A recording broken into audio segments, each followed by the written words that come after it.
Welcome back to another exciting episode of Searching for Sheffields.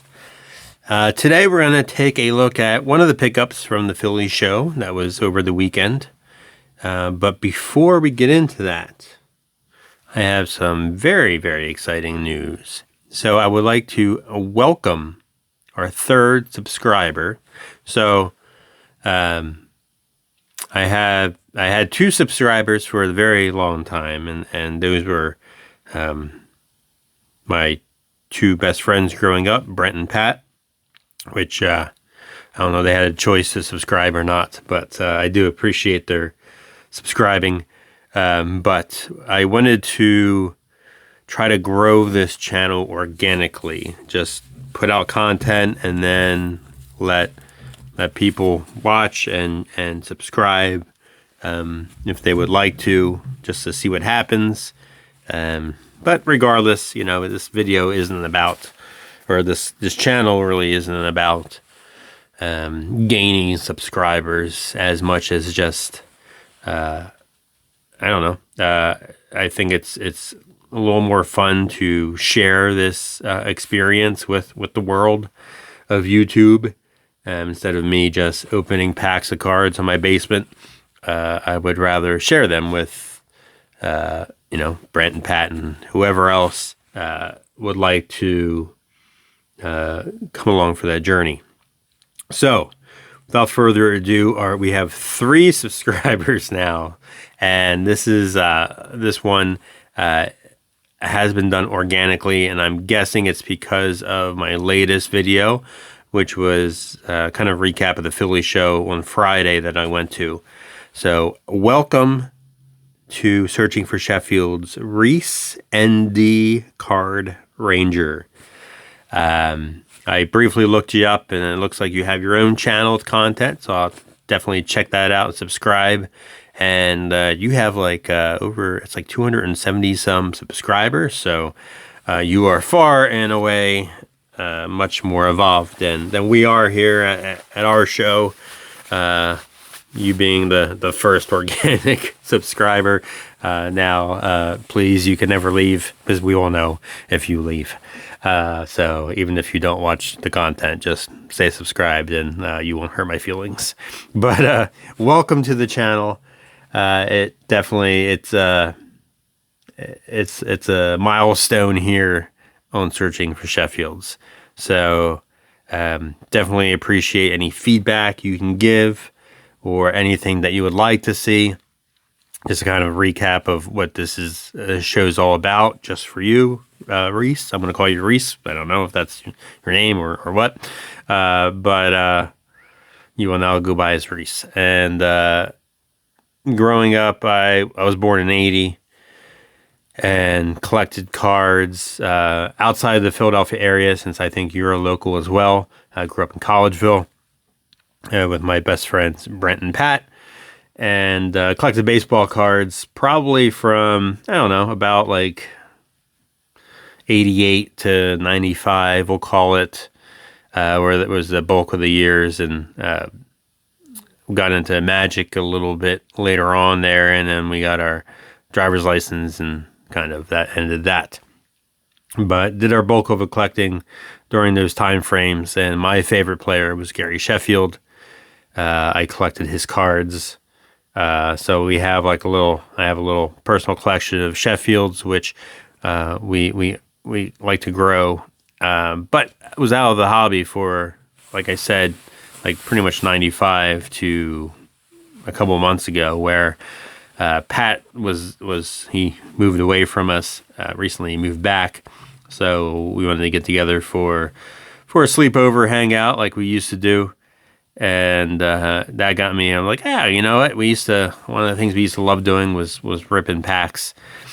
And so that got me down a rabbit hole of, first I just ordered some packs online, and I realized, I can get wax boxes it's more cost effective to this list this is the current list of wax boxes that I have available. So bought a lot of these boxes, all these that you see on the screen. And the idea is to kind of just go through and nostalgia and rip old packs and search for Sheffields and other great cards. Recently, especially with the whole Skeens hype and looking for his debut patch, I say we because I think Brent has also bought some packs, newer packs, kind of exploring, dipping our toes into what's new and what have we missed. So it's kind of evolving as we go, but it really is all about just the nostalgia of and the joy of ripping packs and having fun. So it's not about reselling or breaking, box breaking, any of that. It's just I don't care if we are ripping packs that cost 10 cents versus $10 or whatever. It's just the fun and the thrill of it. So without further ado, the Philly show was all one of my goals was to just get different stuff. This is one I didn't realize that Donruss still made cards. I thought they were out, which maybe they are. I don't know, but this is from 2021. This is clearly Donruss Baseball. So, growing up, Donruss was I think definitely better. I say better than Topps. I mean Donruss, Topps, they're both up there, but Donruss was always a little higher caliber than Topps was. And then you had Fleer and Score, which pretty much made up the four big ones: so Donruss, Fleer, Score, Topps. And then, of course, Upper Deck joined the club, so on and so forth. But Donruss is it's a staple. So we'll see. This is hanger box, 50 cards. Find 6 hollow orange and 2 diamond parallels. So we will look for some of those. And let's see what we got.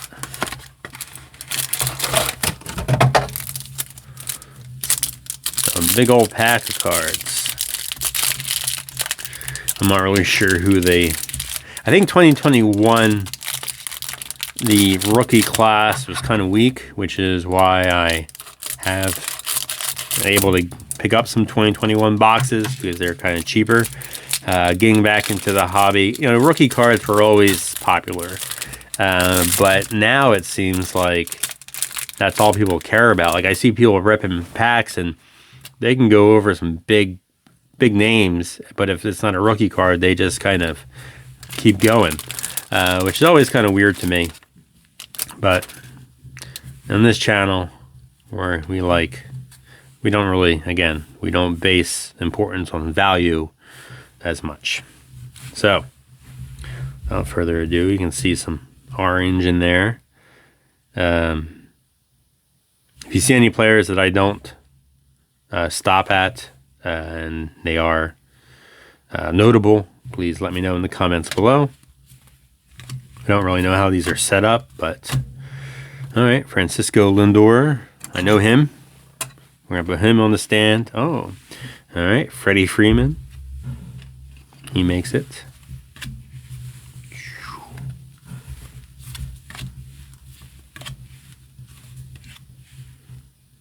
These cards, I mean, as far as quality goes, not the greatest. I mean, it's okay with the front, but the back is kind of plain. I would not say these cards looking, going from the mid-90s Donruss to these Donruss, definitely not. They did not keep their quality. All right. This is interesting, and this is something I'm getting used to, is seeing not only older players in newer sets, but then older sets in newer sets, if that makes any sense. So here's a Bo Jackson 87 Donruss in 2021. and pretty basic on the back. But that is awesome to get a Bo Jackson. I'm happy about that. I don't know if these have any value or not, but they're pretty cool. Okay, here's another one. David Ortiz, which wasn't around in 87, but apparently, again, something that I just have to get used to. Okay.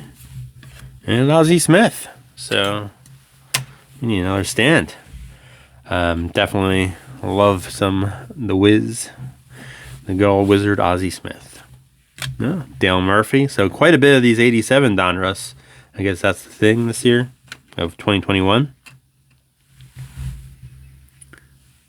But I mean, even like you see, there's no like team. I guess that's the thing, right? Is Donruss lost the license with the MLB, so these are technically unlicensed cards, if I'm right, which kind of sucks because there's no like Cardinals or Braves logos, which I can see how it would destroy a company like Donruss.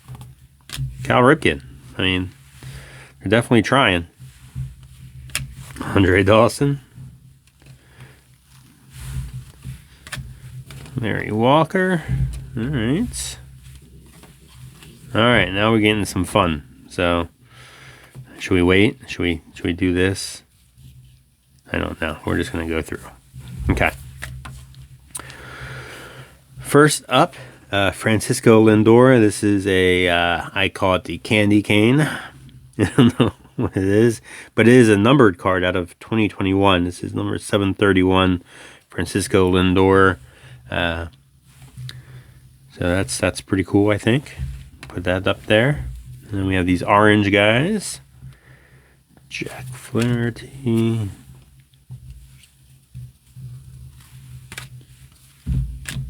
Jason Giambi, one of those 87 Donruss in the orange. And these aren't numbered or anything. There's the orange variants. Okay. Nolan Arenado. So he's come up a lot because people ripping the 2024 Topps Holiday, people are getting like 40 of these in one box. So I guess it's an issue with Topps putting these in there. But this is the Diamond Kings. So one of my favorite subsets growing up, Diamond Kings. I think they were much better back in the day, though. Not gonna lie. But Diamond King nonetheless. And look at this. This is one of his old school highlights. Will Smith. Not a numbered, but I guess it's a shiny variant. And that's cool. All right, Mark McGwire, Unleashed. Another one of them shiny cards. Oh, and what? And why not? Throw a Babe Ruth in there. Okay. Another Diamond Kings. Tatis. So, I mean, definitely fun. It's just that I can't stand that their Donruss is like, they can't even put the, it's like those video games growing up where you couldn't put the players' names on there, but you kind of knew who it was. It's kind of a bummer. Like Trout, Diamond King.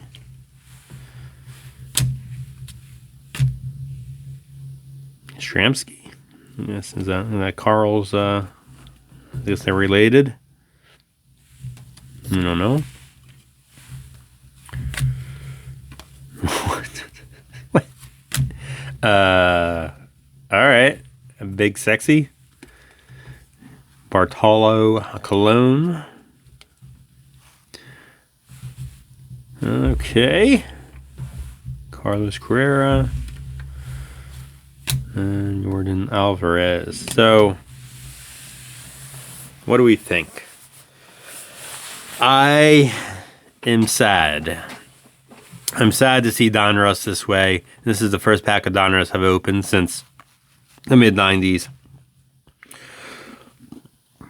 And it's sad. Those are my thoughts. I think because these are technically unlicensed product, the value is probably not as high. I don't know if any of these cards are worth anything. But I mean, I wouldn't mind as much, but I do not like the fact that they don't have like the MLB licensing, which really sucks. So that makes me sad. Okay. I'm glad we started with this one because this is the depressing, I guess, which is good to know. At least like going forward, I will probably not get Donruss because of that fact that it just makes me depressed. But what are your thoughts? Are you familiar with this change in Donruss? I think. I guess there's some historical context that they kind of they lost their licensing, and Panini picked them up, and Panini apparently is like the Walmart version of cards now, apparently. But yeah, comment below. Let me know what you think, Reese. What do you think, buddy? You aware of this situation? Any feedback you can give us? Would be very much appreciated. But until then, I hope everybody's doing well, and we'll see you next time.